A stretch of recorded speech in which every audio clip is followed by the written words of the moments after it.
Thank you, Dan. Thank you for the opportunity to present today. And I was tasked with a talk about how do you protect your intellectual property. And I'm going to try to make this, there are not that many people in the room, so I'm going to try to make this at least a little interactive, because otherwise talking about patents can get really relatively boring. And so I'm going to try to keep it at a level that hopefully is useful and answers some of the questions that most people don't know to ask themselves about patents. So let's see, clicking. This one, all right, different one, all right. There we go. I'm gonna leave this for 7 seconds, but these are my disclosures. They don't have anything to do with this talk. It's about 7 seconds. All right, so what we're gonna talk about is what is a patent and what it's not. How can you get one? What types of patents exist? What happens when you get a patent and what doesn't happen? Who actually owns your IP? And this is going to be important if you are anything but an individual surgeon in your own operating on your own. And one thing that would like each one of you to remember at the end of this talk. There's only one thing that you need to remember. So what's a patent? And some of these slides are more boring than what I usually like to share, but there are some definitions that you need to kind of know. But fundamentally, what a patent is the ability for you to capture the value of your idea. It allows you to prevent anybody else from making a profit of what just came out of your brain. And it allows you potentially to make a profit out of it. It's given to you by a government, and what the government does, it gives you the right to go and tell somebody else that they're not allowed to do what they're doing, to exclude somebody else from making your invention. It doesn't mean that it gives you the right to actually make that invention that you just invented. And this is something very weird about patents. You might have a patent for, let's say, a surgical grasper, but you might not have the right to make that surgical grasper, even if the government gave you a patent for it.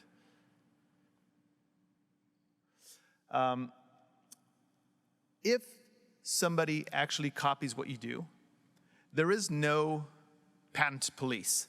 You can't call the cops and say, somebody is infringing on my patent, deal with it.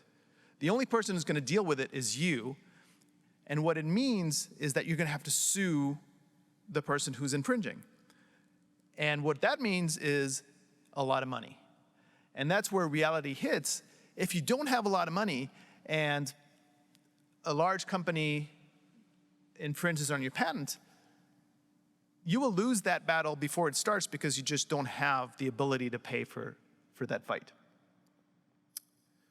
So ultimately, you're the one who's going to have to defend your own patent, and that can be extremely costly.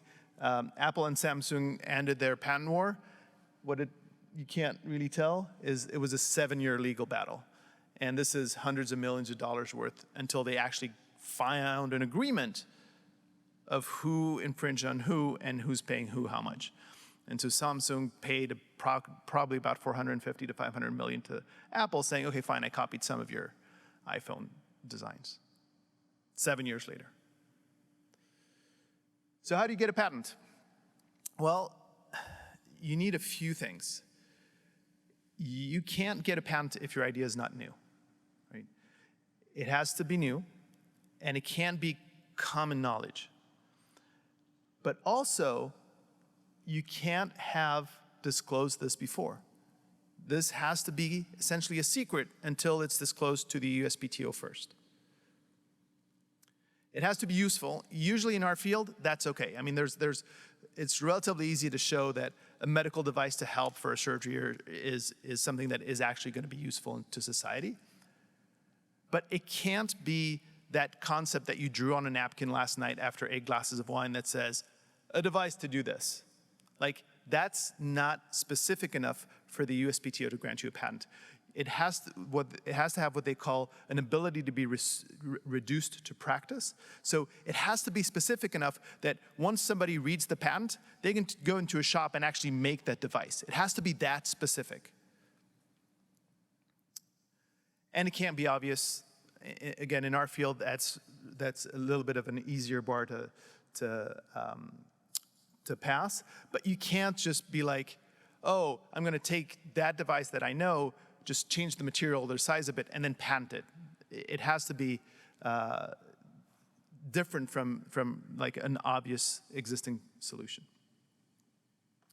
Okay, so this is where it gets a little bit complicated, but it's really, really important, is what's patentability versus freedom to operate. What I started talking about is there's a chance that you get a patent and you can't act on that patent. And this is the reason why.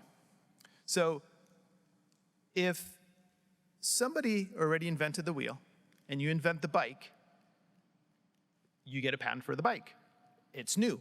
It's completely different from a wheel, right? But you can't make the bike if somebody else has the patent for the wheel. Because to do the bike, you have to use the wheel. And that person is allowed to stop you from using that intellectual property from making a wheel in order to make your bike. So you have a patent. The USPTO said, yes, your bike is a new thing, but you can't make it. So you have to go to the owner of the patent for the wheel and come up with a deal so you can license that technology and say, okay, I'll pay you a royalty stream so that I can use your patent, pull it into my invention, and make my invention. And that's the big difference between patentability and freedom to operate. You can get a patent, it will be issued by the USPTO, but you can't do anything with it. All right, so very quickly, the patentability thing, when you look at what has been done and patented, in order to have something patentable, it must have never been described in any patent before since the dawn of times. If you're looking at your freedom to operate, that's where it gets a little bit easier because it has to be within the life of the patent. So patents are typically given to you for 20 years. After 20 years, the government assumes you've made enough money off of your invention that it can now be part of public domain and everybody can use it. So if the wheel has been invented more than 20 years ago, you can now make the bike. All right, types of patents. There are two types of patents you should know about for the purpose of this talk. There's a provisional patent and a non-provisional patent. The provisional patent is this thing that you can do on your own. It's going to cost you about $150. You can get a Word document, put your ideas on paper, get some drawings, file it with the USPTO, and then you have a year to act on it and make it a non-provisional patent. That involves lawyers, which again involves a lot of money and a lot of time. So before you decide that you're going to make your non-provisional patent, that idea better be good. But the provisional one, your bar is relatively low to say, okay, I'm just going to file it and see what comes out of it. Now, once you file it, you have a year. If you don't act on it for a year, you're done. You can't go back and say, oh, I filed it before, I want to file a patent now. Now it's gone. Like your ability to reinvent that thing that you already said you invented is gone.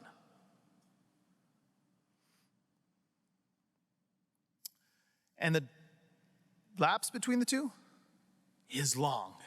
So this is a patent that we got in 2017. So when you read a patent, the top left-hand corner there tells you when the patent was actually published. And if you look down here, our first provisional patent was in 2011. And so it took, which means that we invented this before 2011. So it took the USPTO 6 years to take a look at this and tell you, yes, you have a patent or you don't. And when they look at it, they don't tell you yes or no. They come back and say, okay, of all the things that you've listed, we think that these 12 have already been patented, and these 2, okay, maybe we'll give them to you. And then your lawyer says, oh, no, those 12 are different. At least these 6 we're going to fight and say, no, these 6 have never been invented. This is why we're different. And then you negotiate until you get to the end, and you maybe get 8 out of those 12 claims that you put in your initial patent. But you have to understand how long this process is and how convoluted it is. Who owns your IP? Again, a lot of text, but this is just to illustrate. You don't have to read all of this. This is what I had to sign, and I think I had to sign this before I actually signed the contract that said how much money I make. The first thing that Stanford has you sign is this thing called an SU-18, and it says, in consideration of the fact that Stanford employs me, and in exchange for the money that Stanford is going to pay me, or the use of Stanford resources, I hereby agree that I will disclose to Stanford all potential patentable inventions conceived or first reduced to practice in whole or in part while I was employed by Stanford. So you're essentially giving Stanford the complete contents of your brain for them to use. Now, the last part is what makes a scientific conference the place where you see new things. If you're going to place the invention in the public domain because you're going to publish it, then Stanford lets you do that. But if you want to patent it, then it belongs to Stanford, usually to your academic institution. Hospitals now tend to do that as well. So if you're employed by any of those entities, odds are they own it, as long as you use their resources. Now, using their resources can be their computer, their email server, and it can be very broad. Some institutions will say, look, you're a surgeon. You work here. The fact that you invented a new surgical device is only made possible because we gave you the resources to be a surgeon. So any surgical device you're going to invent, even if it's in your garage on Saturdays and Sundays, is still owned by us. Now, there's a little bit of a silver lining to this. As I showed you before, it takes a lot of time and money to get a patent.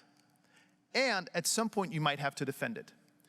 If you are Dan Azagury in your garage coming up with something that might be interesting, and somebody decides to come and infringe on it because they thought it was a good idea, but they can do it themselves, my ability to defend that is going to be relatively low. Stanford's ability to put a bunch of lawyers and a bunch of money to defend a patent is pretty high. So they own it, but they also have your back in a sense, and they will upfront the money to pay for those patents. Now, they don't give you the money. They lend you the money. If this becomes something and it gets acquired and licensed, et cetera, then what we did with our company was we had to pay Stanford back as the company. We paid Stanford for the right to buy that patent back as a company. Now, it doesn't matter if I am if I'm the CEO of the company or if it's Medtronic. To them, they're licensing it to a company, so the company pays. So in a sense, they're loaning you the money when you don't have it, and they're putting their power behind you. So it's not all bad if they own your IP. All right, one take-home message. And by now, you've guessed it. Don't shoot yourself in the foot. If you think that you have an idea, and you've done a study, or you have something that you want to share with the world, you can do it. But file a provisional patent before you do. You can't get on this podium and tell, no matter how big of an audience you have, about your idea, and then go and patent it tomorrow morning. You're done. Your ability to patent this forever is gone. If this morning from your room you took that presentation as it is, send it to the ESPTO and paid $125, you have a year to decide if that is something that is going to be worth investing time, money, and energy on, getting some resources, and getting a real patent on. The clock started this morning. And honestly, you could have done it before the beginning of your talk from inside this room with a credit card and 10 minutes to spare. So if you remember one thing from this talk, if you're going to become an entrepreneur, if you have an idea and you're going to share it with people, file a provisional patent before you do. Thank you very much.